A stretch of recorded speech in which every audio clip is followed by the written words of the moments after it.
Посудомоечные машины а, идут размерами 600, да. И если у вас, допустим, есть посудомоечная машина, как здесь, 450, да, можно сразу же предусмотреть справа, к примеру, вот такую нишу, полочки для соли и для таблеток мойки посуды. Очень удобно.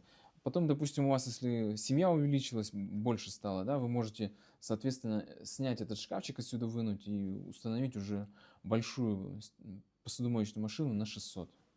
Есть такие лайфхаки в мебели.